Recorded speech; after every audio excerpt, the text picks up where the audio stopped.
Hello दोस्तों, नमस्कार। आपका स्वागत है मेरे यूट्यूब चैनल जीनियस जीके में। आज मैं आपको न्यू एक लेसन कराने जा रहा हूँ, वैदिक संस्कृति, जो 1500 ईसा पूर्व से लेकर 600 ईसा पूर्व तक है। ये पार्ट 1 में कराऊंगा, टॉप 20 में आप लोगों को। और इतना तक ध्यान रखिएगा, आप लोग एग्ज़ाम्स देने जाते हैं या जो लड़के जो तैयारी कर रहे हैं उनको भी मैं कहना चाहता हूँ कि ये क्वेश्चंस देखें जो एग्ज़ामिनेशन में अधिकतर बार आ चुके हैं, लेकिन आप लोग ज़्यादा करके इसे ध्यान नहीं करते, अवॉइड करके निकल जाते हैं। और दूसरे जो क्वेश्चन होते हैं उसको रिपीट करते रहते हैं, आप लोगों को समझ नहीं आता। और चलिए, ज़्यादा टाइम नहीं लूँगा, आप लोगों को क्वेश्चंस कराता हूँ। चलिए आइए, पहला क्वेश्चन देखते हैं। पूर्व वैदिक या ऋग वैदिक संस्कृति का काल किसे माना जाता है? ए 1500 ईसा पूर्व से लेकर 1000 ईसा पूर्व, बी 1000 ईसा पूर्व से लेकर 600 ईसा पूर्व, सी 600 ईसा पूर्व से लेकर 600 ईसा तक, डी इनमें से कोई नहीं। तो इसका राइट आंसर हो जाएगा 1500 ईसा पूर्व तक। चलिए अगले क्वेश्चन की तरफ चलते हैं। अगला क्वेश्चन है, उत्तर वैदिक संस्कृति का काल किसे माना जाता है? ए 1500 ईसा पूर्व से लेकर 1000 ईसा पूर्व, बी 1000 ईसा पूर्व से लेकर 600 ईसा पूर्व, सी 600 ईसा पूर्व से लेकर 600 ईस्वी तक, डी इनमें से कोई नहीं। तो इसका राइट आंसर हो जाएगा ऑप्शन नंबर बी, 1000 ईसा पूर्व से लेकर 600 ईसा पूर्व तक। चलिए नेक्स्ट क्वेश्चन की तरफ बढ़ते हैं दोस्तों।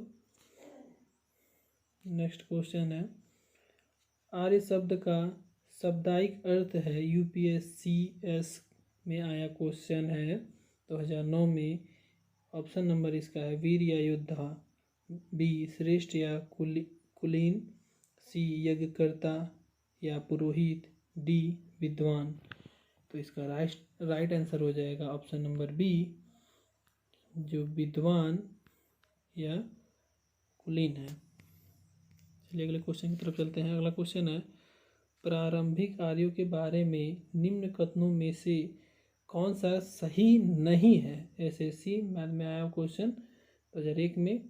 ए वैदिक संस्कृति बोलने वाले थे, बी वे घुड़सवारी किया करते थे, सी वे कई झुंड में भारत पहुँचे, और डी मैं मुख्यतः नगरों में से निवास करते थे। तो इसका राइट आंसर हो जाएगा ऑप्शन नंबर डी। चलिए अगले क्वेश्चन की तरफ चलते हैं।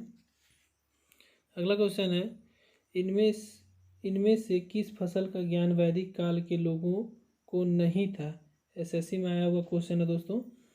चलिए अगला ऑप्शन देखते हैं इसका। ए कपास, बी गेहूँ, सी चावल, डी तंबाकू। तो इसका राइट आंसर हो जाएगा तंबाकू का ज्ञान नहीं था उन्हें। चलिए अगला क्वेश्चन की तरफ चलते हैं।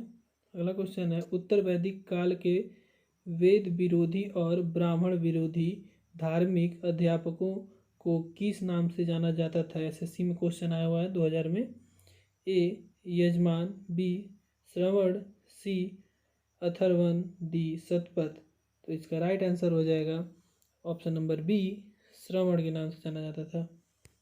चलिए अगले क्वेश्चन की तरफ चलते हैं। अगला क्वेश्चन है, वैदिक गणित का महत्वपूर्ण अंग है। एसएससी गार्ड में क्वेश्चन आया हुआ दोस्तों। ए शतपथ ब्राह्मण, बी अर्थवेद, सी शुल्बवेद, डी छांग उपनिषद। तो इसका राइट आंसर हो जाएगा ऑप्शन नंबर सी, शुल्ब सूत्र। चलिए अगले क्वेश्चन की तरफ चलते हैं दोस्तों। किस वेद में प्राचीन वैदिक युग की संस्कृति के बारे में सूचना दी गई है? ए ऋग्वैदिक, बी यजुर्वेद, सी अथर्ववेद, डी सामवेद। इसका राइट आंसर हो जाएगा ऑप्शन नंबर ए, ऋग्वेद। अगला क्वेश्चन है, वेदों की संख्या कितनी है? एक, ए 2, बी 3, सी 4, डी 5। तो इसका राइट आंसर हो जाएगा ऑप्शन नंबर सी, 4। चलिए अगले क्वेश्चन की तरफ चलते हैं। कौन से 3 वेद संध संयुक्त रूप से त्रयी या वेद त्रयी कहलाते हैं? Option number A Rigveda, Yajurveda और Samaveda, option number B Rigveda, Yajurveda और Atharvaveda, option number C Rigveda, Samaveda और Atharvaveda, option number D Yajurveda, Samaveda और अथर्ववेद। तो इसका राइट आंसर जो है option number A Rigveda, Yajurveda और सामवेद। चलिए अगले क्वेश्चन की तरफ चलते हैं। अगला क्वेश्चन है, भारत के राज्य चिन्ह में प्रयुक्त होने वाले शब्द सत्यमेव जयते किस उपनिषद के लिए गए हैं? आरआरबी सीसी में 2005 में क्वेश्चन आया हुआ दोस्तों। देखिए यूपीएससी में भी आया हुआ क्वेश्चन है। तो ऑप्शन नंबर है मुंडक उपनिषद, बी कठ उपनिषद, सी ईश उपनिषद, डी बुद्धख्य उपनिषद। तो इसका राइट आंसर हो जाएगा मुंडक उपनिषद से। चलिए अगले क्वेश्चन की तरफ चलते हैं।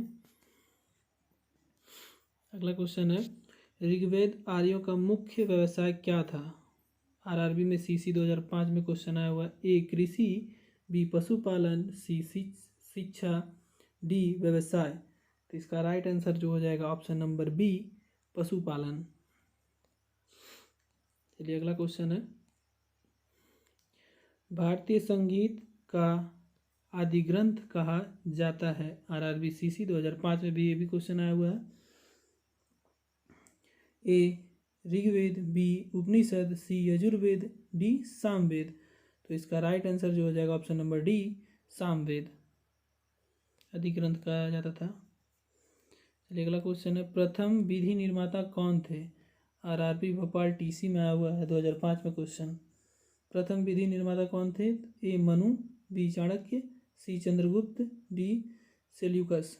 तो इसका राइट आंसर जो हो जाएगा ऑप्शन नंबर ए मनु।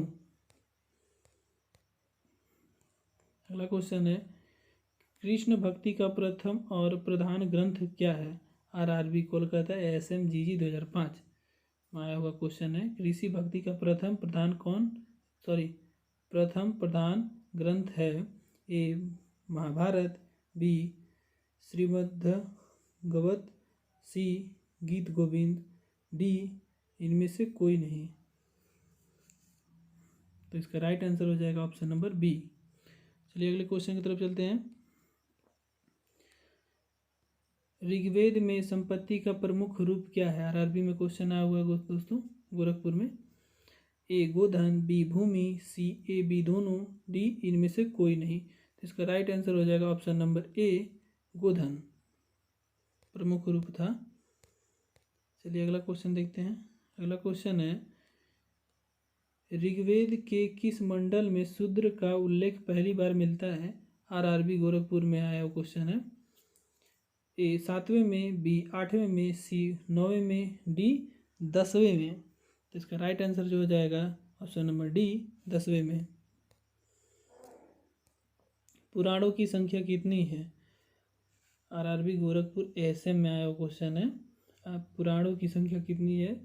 ए 18, बी 19, सी 20, डी 21। तो इसका राइट आंसर हो जाएगा पुराणों की संख्या है ऑप्शन नंबर ए 18। चलिए अगला क्वेश्चन देखते हैं। अगला क्वेश्चन है, वैदिक धर्म का मुख्य लक्षण इनमें से किसकी उपासना था? आरआरबी महेंद्र घाट में आया हुआ क्वेश्चन है। ए प्रकृति, बी पशुपति, सी देवी माता, डी त्रिमूर्ति। तो इसका राइट आंसर जो हो जाएगा ऑप्शन नंबर ए प्रकृति।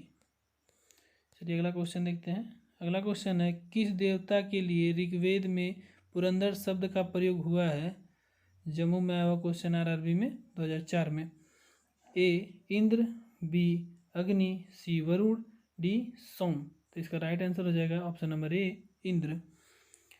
चलिए दोस्तों आप लोग बताइएगा आप लोगों को ये क्वेश्चन आंसर कैसा लगा। और पहला पार्ट है वैदिक संस्कृति का, और नेक्स्ट पार्ट भी मैं बनाऊंगा अभी इसी के विषय में। आप लोगों को चैप्टर वाइज स्मॉल क्वेश्चंस दे रहा हूँ कि आप लोग छोटे छोटे क्वेश्चन को चैप्टर वाइज क्लियर करते जाइएगा। मैं चैप्टर वाइज ही पढ़ाऊँगा आप लोगों को। मेरा दायित्व यही है कि आप लोगों को सिखाना। अगर ये मैं नहीं सिखा पाया तो मेरा बेकार है।